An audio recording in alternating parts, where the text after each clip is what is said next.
వచ్చి అనరామై మరచి రోజు తిన్నా మరి మోజే తీర. Hi hello welcome to Tanu's world. ఈరోజు ముచ్చట ఏంటంటే నేనైతే చిన్న చేపల కూర చేశాను. ఇదైతే వండడం ఫస్ట్ టైమే.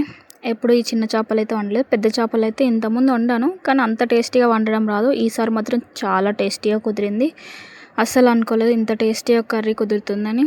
చిన్న ఫిష్లను అయితే ఫస్ట్ మ్యాగ్నేట్ చేద్దామని మసాలా, ఇంకా పసుపు, సాల్ట్, కారం, అల్లం పేస్ట్ వేసుకొని మంచిగా మిక్స్ చేశాను. వాటికి మంచిగా ఫిష్లకు పట్టేటట్టు మంచిగా కలిపి ఒక హాఫ్ అన్ అవర్ అయితే నేను పక్కన పెట్టేశాను. ఇంకా ఇవి కలిపి పక్కన పెట్టేసి మసాలా, ఇంకా చింతపండు రసం అన్నీ ప్రిపేర్ చేసుకున్న వరకు ఇవైతే హాఫ్ అన్ అవర్ పైనే మ్యాగ్నేట్ అయ్యాయి ఫిష్లు. జీలకర్ర ఇంకా మెంతులు కొంచెం వేయించుకొని ఇక్కడ దంచుకొని ఆ జీలకర్ర మెంతులు పౌడర్లోనే ఆనియన్స్ వేసుకొని నేనైతే మంచిగా పేస్ట్ లెక్క దంచుకున్నాను. తర్వాత ఆయిల్ వేసుకొని ఆయిల్ హీట్ ఎక్కాక పచ్చిమిర్చి వేసుకోవాలి. పచ్చిమిర్చి మంచిగా ఫ్రై అయ్యాక అల్లం వెల్లుల్లి పేస్ట్ వేసాను.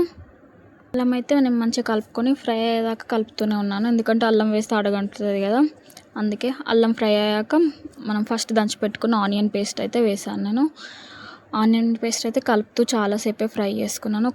కాసేపు అయితే కలిపాక నేనైతే మూత పెట్టేసాను. తర్వాత ఒక 10 to 15 minutes ఫ్రై అయితే ఆనియన్ ఫ్రై అవుతుంటే కలర్ చేంజ్ అవుతుంది, స్మెల్ కూడా సూపర్ వస్తుంది. అంత మంచి స్మెల్ వస్తుంటే నాకైతే ఆనియన్ ఫ్రై చేసుకొని తినాలనిపించింది. చిన్నప్పుడు అయితే మా తాత వాళ్ళ చెల్లె చేసి పెట్టేది ఆనియన్ ఫ్రై, సూపర్ ఉండేది.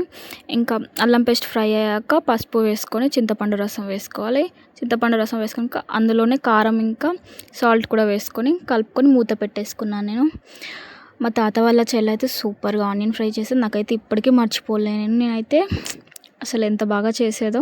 ఇక్కడైతే ఇంకా నేను పెట్టిన చేపల దప్పడం అయితే మరగడం స్టార్ట్ అయింది. ఇంకా మనం ఫస్ట్ మ్యాగ్నేట్ చేసుకున్న చేపలు అయితే నేను అందులో వేసేసాను.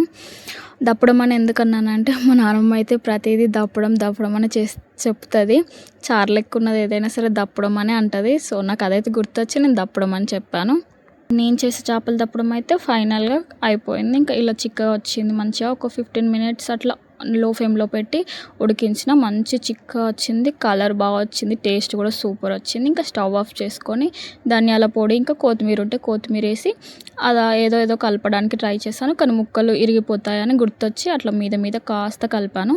నేనైతే స్టవ్ ఆఫ్ చేయకముందుకే అవి వేస్తే అందులోనే కలిసిపోయేది, అది ఉడుకుతుంటే తొందరగా మిక్స్ అయ్యేదేమో మర్చిపోయాను.